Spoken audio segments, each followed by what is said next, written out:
Lewis Hamilton was just 1/10 of a kilometer per hour over the pit lane limit, and that tiny margin cost him an entire position at the Hungarian Grand Prix. He crossed the line in 4th. 5 seconds later, he was officially 5th. But that was only the beginning. Hamilton had already lost his front row start after a 3-place grid penalty, and this new punishment became his 4th penalty across just 3 consecutive race weekends. Then came the radio message that changed the entire mood. Handing out penalties like crazy. Now, claims of a further Fédération Internationale de l'Automobile investigation are spreading fast. But there is one crucial detail. No formal new investigation has been officially confirmed.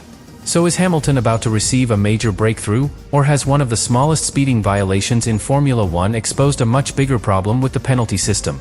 The real answer changes everything. Subscribe to the channel. To understand why this penalty became so controversial, we have to go back to the moment Hamilton's Hungarian weekend first changed direction. Before the race even began, he had already lost one of the most valuable things a driver can have at the Hungaroring: track position. Hamilton had qualified 2nd. That placed him on the front row, with clear air ahead and a genuine chance to control the opening phase of the Grand Prix. At Hungary, that matters more than it does at many other circuits. The track is narrow. The corners arrive quickly. And once a driver becomes trapped behind another car, even a faster machine can struggle to escape. Starting 2nd gave Hamilton options. Starting 5th took many of them away. The 3-place grid penalty came after he was judged to have obstructed Oscar Piastri at turn 1 during the final part of qualifying. That decision dropped Hamilton from 2nd to 5th before Sunday's race had even started. And this is where the pressure began to build. Because Hamilton had already delivered the lap. He had already earned the front row position on pure speed. Then, hours later, the official order changed. The pace remained. The opportunity did not. Imagine reaching the front of a crowded line, only to be told that you must move several places backward. You have not lost your ability to move quickly. But now, everything around you becomes harder. More traffic. More risk. Less control. That is exactly what Hamilton faced. From 5th on the grid, the first lap became more dangerous. The strategy became more complicated. And the chance of losing time behind another car increased immediately. But Hamilton did not collapse under that pressure. He moved forward. He showed competitive pace in the SF26. And despite beginning the race 3 places lower than his original qualifying position, he recovered to 4th on the road. That detail changes the emotional weight of everything that happened next. This was not a driver struggling at the back. This was not a Ferrari lacking speed. Hamilton had fought back. He had taken a damaged weekend and rebuilt it, one phase at a time. Then came the 3rd pit stop. The virtual safety car was active, creating one of those moments when a team can reduce the time lost by stopping. It was an opportunity. But it also created a new danger. Hamilton entered the pit lane, where the limit was 80 km per hour.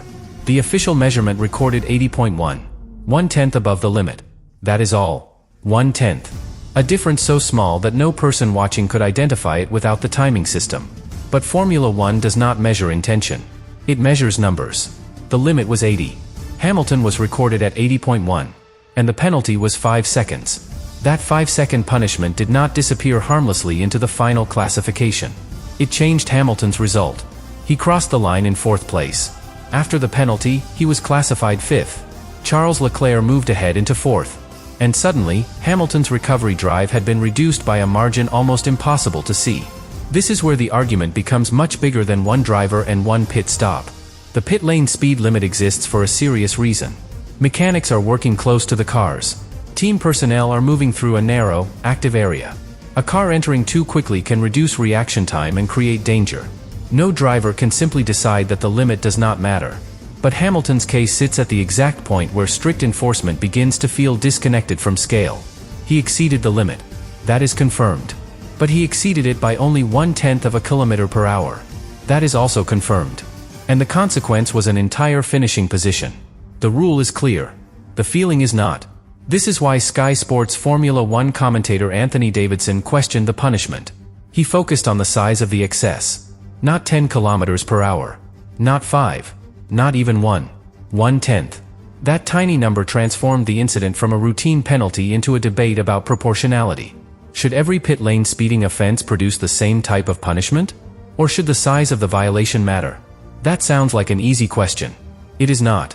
Because the moment officials begin allowing small exceptions, those exceptions become new arguments. If 80.1 is accepted, why not 80.2? If 80.2 is accepted, why not 80.3? Soon, the debate simply moves to a different number. Formula One avoids that confusion by drawing a hard line. But hard lines can produce harsh results. And Hamilton's race became the perfect example. He did not lose fourth place because Leclerc overtook him. He did not lose it because the Ferrari suddenly became slow. He did not lose it through a collision or a visible driving mistake. He lost it because a timing system measured 1/10 above the limit. The difference between legal and illegal was almost invisible. The difference in the official result was not. And this is where Hamilton's radio message begins to make more sense. Handing out penalties like crazy. It was not an explosive attack. It was frustration. A reaction to another punishment being added to a weekend already shaped by one. And this was not an isolated moment in his recent run. The pit lane sanction became Hamilton's fourth penalty across 3 consecutive race weekends. That does not prove that every decision was unfair. It does not prove that Hamilton was being targeted. But from inside the cockpit, the pattern would feel relentless. One penalty changes the starting position. Another changes the finishing position. And the driver begins to feel as though every successful recovery can be taken away by one more ruling. That emotional pressure matters. Formula One drivers are trained to focus on what they can control. Braking, tire management, race pace, overtaking, communication. But penalties pull attention toward what has already happened. A decision has been made. The result has changed. And the driver cannot recover that position through speed anymore. That is what made this penalty so painful. Hamilton had already done the difficult part. He had recovered from the grid drop. He had moved forward. He had placed himself fourth on the road. Then the smallest confirmed speed excess in the source removed the reward. But here is where the story takes another turn. Claims are now circulating that the Fédération Internationale de l'Automobile has launched a further investigation after the controversy. That would be enormous news for Hamilton. It could suggest that the penalty itself, the process behind it, or the wider rule is being examined again. But the source does not confirm that a formal new investigation exists. The pit lane offense was handled directly during the race. The 5-second sanction was applied. And there is no verified evidence that the case remained officially open afterward. That distinction is crucial. The controversy is real. The criticism is real. Hamilton's frustration is real. But the further investigation remains unconfirmed. So the question is no longer simply whether Hamilton exceeded the limit. He did. The deeper question is whether a punishment can be technically correct and still feel wrong in scale. And that is where this case becomes dangerous for the entire sport. Because if the rule remains exactly as it is, every driver knows that one tiny measurement can change a race. But if the rule changes, officials risk creating a new gray area that could make future decisions even more controversial. Hamilton's penalty exposed that conflict perfectly. Precision versus judgment. Consistency versus fairness. Safety versus proportionality. And the next part of the story is where this becomes even more serious. Because the debate is not really about whether 80.1 is above 80. It is about whether Formula One should treat every breach as equal, even when the difference is almost too small to comprehend. The moment proportionality enters the conversation, Formula One faces a problem with no painless answer. Because a strict limit creates certainty. But certainty can still produce a result that feels excessive. Hamilton was not recorded at 85 km per hour. He was not even recorded at 81. He was recorded at 80.1, in a zone limited to 80. That 1/10 triggered 5 seconds. And those 5 seconds changed fourth place into fifth. On paper, the process is simple. The number was above the limit. The penalty followed. But races are not experienced on paper. They are experienced through consequences. Hamilton had already lost second place on the grid after receiving a 3-place penalty for obstructing Oscar Piastri during the final part of qualifying. He started fifth. He fought back to fourth on the road.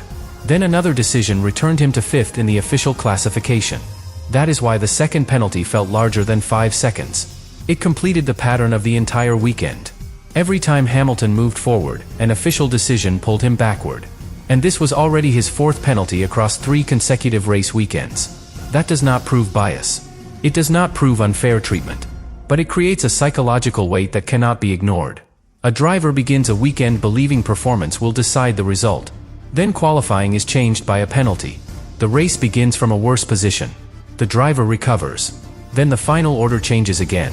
By the end, the stopwatch is no longer the only opponent.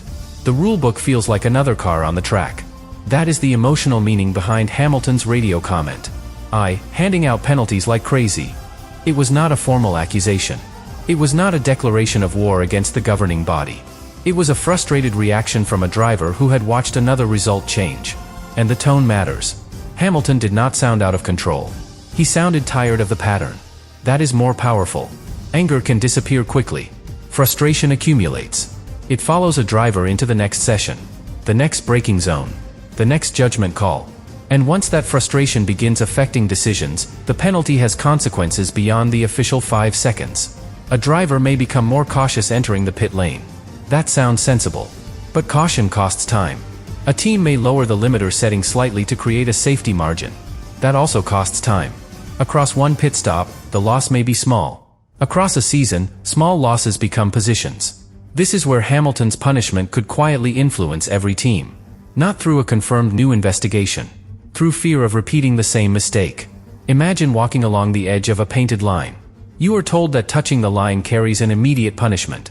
After watching someone punished for the smallest contact, you do not simply avoid the line. You move farther away from it. That creates safety. It also changes how quickly you can move. Formula One teams may now do the same. The official limit remains 80 km per hour. But the practical target may become slightly lower. 79.9. 79.8. Perhaps even lower in certain conditions.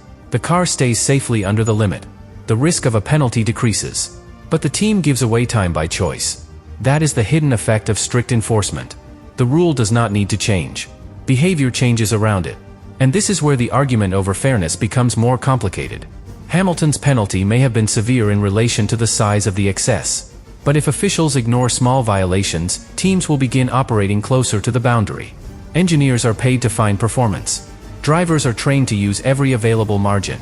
If 1/10 is tolerated, 1/10 becomes part of the strategy. Then teams will push toward the new edge. The small allowance stops being protection. It becomes another target. That is why the governing body may prefer a hard line. No judgment. No debate about intention. No argument about whether the excess created danger. The car was above the limit. The penalty applied. Simple. Consistent. Defensible. But here is the problem. Consistency is not always the same as justice. Two drivers can receive the same penalty for completely different levels of excess. One may be only 1/10 above the limit. Another may be several kilometers per hour above it. The punishment may begin in the same place, even though the scale of the violations feels completely different. That is what Anthony Davidson's criticism brought into focus. He did not need to argue that Hamilton stayed under the limit. The data said otherwise. The concern was the size of the punishment compared with the size of the breach. That is the real controversy. Not whether 80.1 is greater than 80. It is. The controversy is whether every breach above the line should carry the same immediate sporting weight. And this is where any further review, if one were eventually confirmed, would become important. Not because Hamilton is guaranteed to recover 4th place. There is no confirmed evidence that his result is being reconsidered. Not because Ferrari has definitely challenged the decision. The source does not confirm that either. A meaningful review would matter because it could examine the structure of the rule itself. Should pit lane speeding penalties operate in fixed steps? Should the punishment increase depending on the size of the excess? Should a tiny breach receive a warning or a smaller sanction? Or would that make enforcement too subjective? Those are serious questions. But right now, they remain questions. There is no confirmed formal investigation beyond the penalty already applied during the race. No confirmed open case. No official new ruling. No evidence that the classification is about to change.